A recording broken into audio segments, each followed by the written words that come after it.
My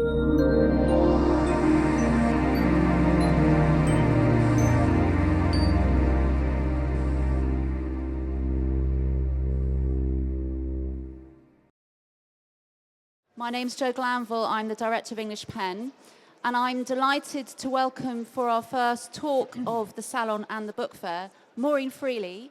Maureen is a novelist, a journalist, a translator. She's also an academic. She's Professor of English at Warwick University, where she's also the Director of their writing programme. And she now has another significant job to add to her portfolio, which is President of English PEN. She was elected as President by the members of English PEN last month.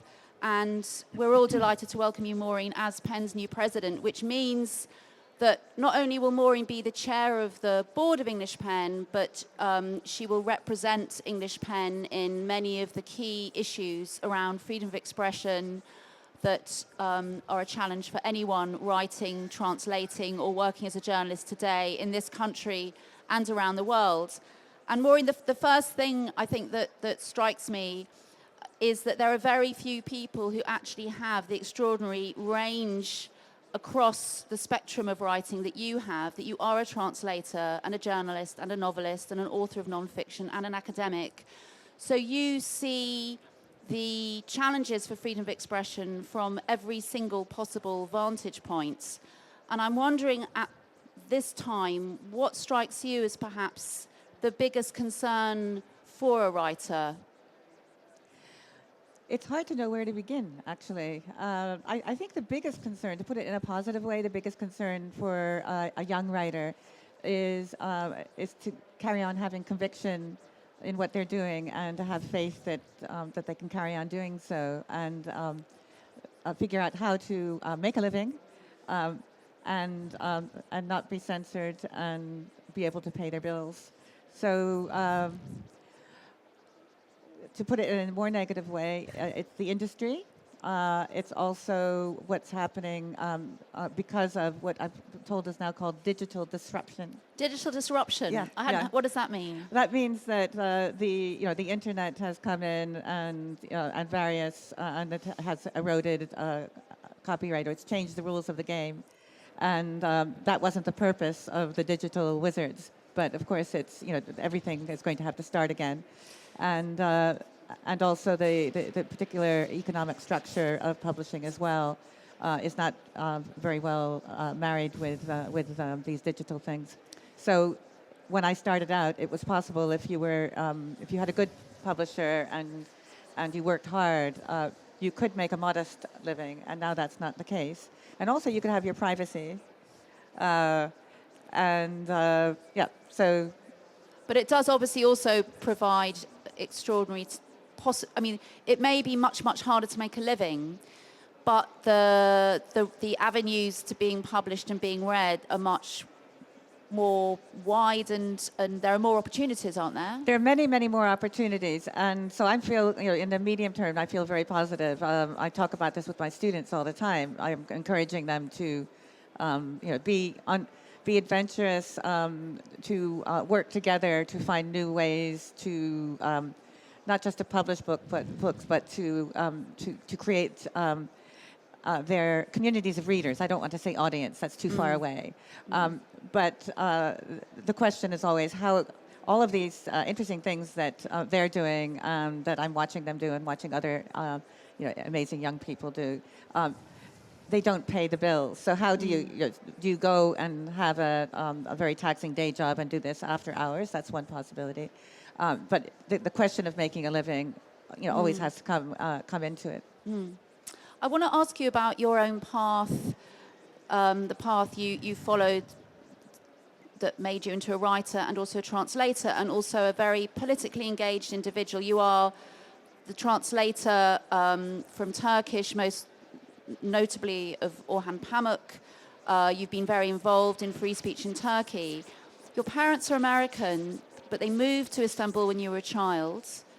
You grew up in Turkey.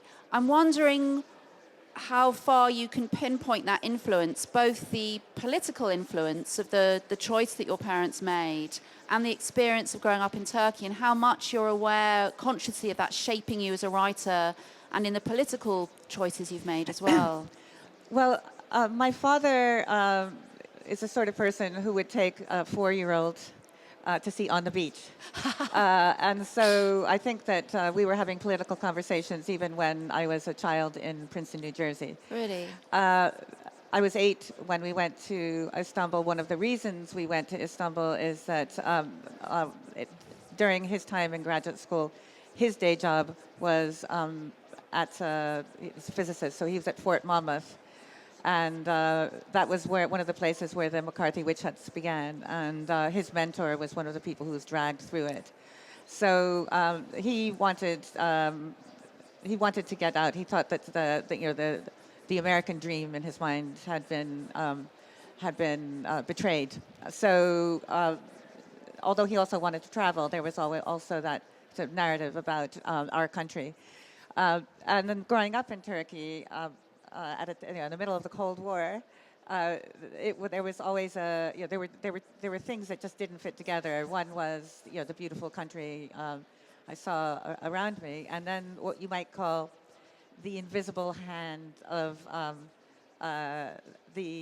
of U.S. imperialism. I mean, there were 17 U.S. bases in Turkey at that time. My father was teaching at an American-owned college, where they had a lot of the teachers had views like my father, but they were very much part of the secularist westernization pro-NATO project. So you had, and then of course you had the Soviet Navy going back and forth right in front of our house. So you couldn't really say you weren't interested in politics. If politics was interested in you, it would be like saying, going into traffic and saying, I'm not interested in cars. The place where it really became a conflict, a personal conflict, was in the late 60s when a lot of my students went left in the same way that they went left just about everywhere in 1968. And then at that point, quite a few of my the classmates I rated most highly started calling me cultural imperialist, that I was polluting the country just by being there, which I didn't. It was quite difficult to deal with because it was, you could reject the label, but you couldn't reject some of the reasoning that had led them to that label. And so I left Istanbul and went to Harvard for college. And the next, the thing that happened is I was living in London and I was working as a secretary at Amnesty International. And because I had Turkish, they said, "Oh, can you translate this and that for us?" And I started finding out what had happened to a lot of those same classmates, while I'd been away. And of course, none of this had been in the press. And so that's the thing I've never gotten over. The finding out what was going on, but also realizing that there wasn't any public knowledge of it at the time. And this is something that we see repeated over and over and over again, especially during my years in journalism. I just want to ask you about what kind of perspective that experience has given you as a writer, because in one sense, I imagine it means that you're an outside, that you have a deep understanding of a number of different cultures, but you're somewhat outside them. Yeah. Is that a blessing for a writer? Every curse in life is a blessing for a writer in a certain way, and I think you could look at what was that? Okay, is that I was born into an Irish American Catholic family, working class originally. I then went to an elite Protestant school in a Muslim. Okay. And so if you have that kind of background, nothing fits together. So you have to, one response is say, well, how does it fit together? And you become a writer to write your life or to understand your life because nobody else will. And I think being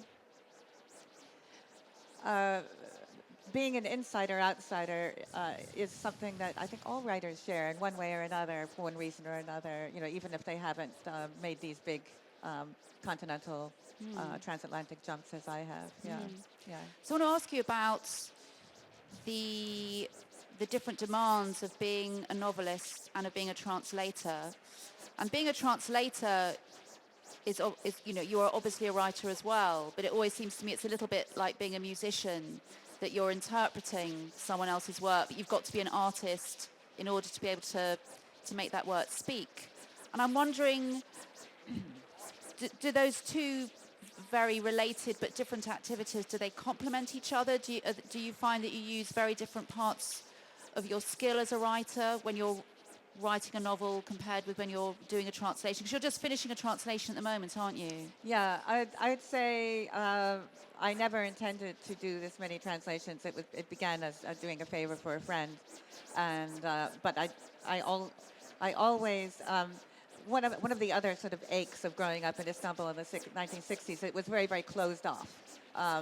Or it was a one-way mirror, so we could see, we were very connected with what was going on culturally as well as politically everywhere else, but nobody saw us. And so although I was, you know, privileged foreigner, if you like, I felt that same, it's something deeper than annoyance, but something was wrong about that. And so I did know that you know, when I when translation became a possibility, I thought this is one thing that I actually can do, and this is what it will be a great pleasure to take the best Turkish writing, or what I consider the best, and bring it into this language and this culture. So that was underlying everything. I would say that now the you know, translation and writing fiction feed into each other quite gracefully, but it wasn't always the case. And in the beginning, it was a very difficult, rewarding discipline, but I definitely felt like I'd gone to the nunnery. Oh, really? Why? Because I'm inside, you know, because I hadn't been thinking about translation into, you know, before. I just did a translation in the way that I did, very much like a novelist. But there were cultures surrounded by the, we have all these ideas about translation that I've now got rid of. You know, you have to be faithful to the text. You have to be loyal to. So it's very much like being an old-fashioned wife, which I was never going to be anyway. So I felt very much boxed in. And of course, then the first translations got a lot of attention, which was very, very nice. But then you know, people were watching everything I did, and that was took a lot to get used to. I think you know, I've been translating quite intensely for about like 12 years now, and what I can see is that to make something happen in a take something from Turkish and take it to English, which is so very far away from English, you just have to develop a new relationship with words and understand, for example, that that the music of not just the words but the sentences is part of what makes a piece of literature, and in whatever language it's in, whether it's an original or a translation. And I think it was translating books about Istanbul and kind of losing touch with my own Istanbul and not being able to quite get there. So when I finished my translations, the selfish pleasure of going back into my own books, into my own work, and trying to use everything I'd learned through translation to get to those spaces. So your latest novel, in fact, you've written 7 novels, and your latest... Yeah, I've forgotten the number. Right. Sorry. Apparently it's 7. I hope you kept count. Sailing Through Byzantium, which came out last year, was extremely well received. A number of newspapers chose it as their book of the year. And it's on sale at the Foyles bookshop along with your novel Enlightenment. And it's set in Istanbul at the period that you were growing up. It's very much a child's eye view, very evocative. I'm wondering how much of that is drawn from your personal experience, how much of it is autobiographical? It is a novel, but just about everything is drawn from my own experience. I mean, that was the point. I like very much, another one of the wonderful things about living in translation is reading authors from lots of different literatures. And I'm very always been very, very appreciative of Spanish and Latin American contemporary writing, which takes a kind of a Borgesian line and plays very, very interesting, does very interesting experiments with that place between fiction and nonfiction. And so in a certain way, I was using fiction to get deeper into the autobiographical material than the other way around, if that makes any sense. Yeah. Yes, it does. Yeah. And how vivid is that childhood? It seemed like quite an extraordinary childhood amongst very sort of charismatic, big personalities. Yes. I mean, I wanted to write about the golden age of bohemians in Istanbul, the Cold War, post-war, whatever. And I wanted to capture the moment before people's bad habits caught up with them, because they definitely did. I wanted to capture this community, which was like there were communities like this all over the Mediterranean. People sort of in hiding, so that they could they could live a certain kind of freedom that's now, more something that we can all enjoy. There were a lot of what you might call, pre-feminists. A lot of women who just didn't want the type of lives that their families had ready for them in France, in Britain, or in the U.S. And so the solution in those days, because it was cheap to live in the Mediterranean, was just to go and write letters saying that they were doing sketching ruins and so on, and then they would have these wild lives. So I just wanted to capture all that. And the difficulty was because there was always a wall that I couldn't get through, and it was using what I learned through translation to find the words to get through that wall. When I got through that wall, I found out that during this golden age, which had been so beautiful and so vivid, I'd been scared out of my wits as well because of the Cold War, which I took seriously. Because everyone else was too busy partying. Yeah, well, I think now I look and they were formed by World War II, when the world could have come to an, or their worlds could have come to an end, or they were on the edge of death. A lot of them had been in the war, and so I think their response to the Cold War was just that it was a continuation of what they were doing. So when they've read the book now, they say, actually, yes, we were scared out of our wits, but that's why we always had another drink. I was watching them drink. Yeah. Can I ask you, just go back to what you said, which I thought was very, very interesting, about this wall that you had to get through, and that translation helped you through, which is a very interesting thing to say. Yeah. Is it possible to describe what you mean? I think it's particularly in Turkish writing, and particularly because the literature, and particularly because of the distance between the two languages is so different, is that you have to pay a lot of attention to the trance. Now, Orhan Pamuk, if you look at Snow, everything he does in the first pages is about kind of lulling you to sleep, hypnotizing you, and then taking you into this other world. And once you're believing it, you follow through. And the book I'm translating right now by Hasan Ali Toptaş is even more so that way. So it's all through the sounds of words and this kind of lullaby music, and also this kind of starting at a particular place and twirling out of it. That's very Sufi. Okay. And that's very deep inside Turkish literary traditions.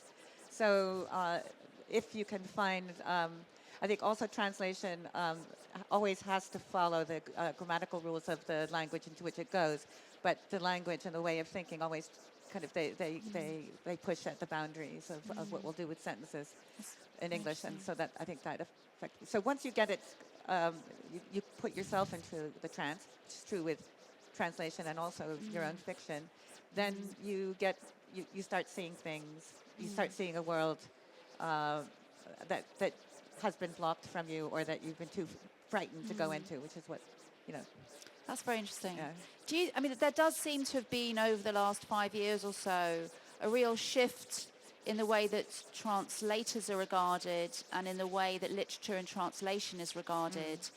Can you attribute that shift to anything in particular? Obviously PEN supports translation, but the Arts Council has supported translation for a very, very long time. Do you identify that change? Well, I think that there is a network of, as you said, a network of organizations, of which English PEN is very well. It's the hub, really, so we're lucky in that there are lots of very, very inspiring people who are working together. through these organizations to create a new culture. And then, of course, we have people like Boyd Duncan who've been doing the independent foreign fiction prize for a long time. But I think what we ourselves are quite surprised by is that whenever we organize events, there's a deep we more people than we expect come, and the curiosity seems to come from a deep place. So I think it is a kind of a heartfelt response to what you might call Fortress English, and also all of the. It's not just people reading only in English, but a literature which is increasingly feeling market forces and obeying them. A certain kind of book has to have a certain strong narrative. If it goes abroad, it has to give you sights and sounds. So it's like taking a trip in your armchair. So and I think that we want there are more. Literary readers than ever before. As you said, there are many more ways to access things that are not coming from mainstream publishing, and people want to know more. I mean, when I was writing Enlightenment, so the novel before this, which is a very, very political book set in Istanbul, I kept being told by editors that women didn't read anything with political content, and therefore women couldn't write anything with political content. And I thought, well, wait a minute. I was on the panel of the Foreign Fiction Prize that time. I said, all the writers from the rest of the world can do it, and so why can't I? So I actually made a point of going to a publisher that published mostly fiction and translation. So I think there's a hunger for lots of reasons, and a curiosity about the world through writing. Just as you took on the presidency of PEN, Turkey suddenly hit the news. Yes. It was very good timing on your part in terms of freedom of expression, with Erdogan, the Prime Minister, attempting to ban Twitter, attempting to ban YouTube, and PEN's been very active in campaigning, and it was marvellous that to have you at the helm at that time. I'm wondering, obviously PEN has a very, very long tradition of campaigning overseas for writers, while campaigning here as well. And I'm wondering how you see PEN's role. And, for example, when we go and protest, for example, as we are at the moment in Turkey, do you think we should have a sense of unease about going and telling other countries how they should look after human rights? Well, I think the essence of PEN is that we're all equals. We're all writers, or we're people who care about writing and literature and literacy. And so I think what we were able to do last week, and what English PEN has been doing very, very well for quite a bit of time, is to offer help as friends, and not be saying you should do this. And I think I was very proud of our young ones who were able to pull together a statement in that spirit, and it was received in that spirit. It's also making it very clear whenever we're campaigning in a country like Turkey that we have similar problems around censorship, around all of the electronic forms of communication that they do. So we'll help people in Turkey, and people in Turkey will need to help us. So. I just want to give you a chance to answer questions if anybody wants to ask Maureen a question. Yes, this gentleman just there. Do we have a microphone? I just wanted to ask selfishly, I was interested that you went to a publisher who specialized mostly in translations. Yes. Who was the publisher? That was a novel, that was Enlightenment, which came out in 2007. It was Marion Boyers. Yes. Thank you. Yes. Any other questions? No? Well, I'm going to ask another question then. Okay. So Maureen, as you know, at the moment there's a big campaign to persuade the Secretary of State for Justice to allow books into prisons. As some of you might have seen, that there was a very sort of short-sighted, misguided policy a sort of reward and punishment system that was brought into prisons that make it impossible for family and friends to send books into prisoners. So English PEN has joined with the Howard League, and Maureen has been part of that protest. We've written to him, we've asked for a meeting. A lot of leading writers around the country have been protesting about this very foolish policy.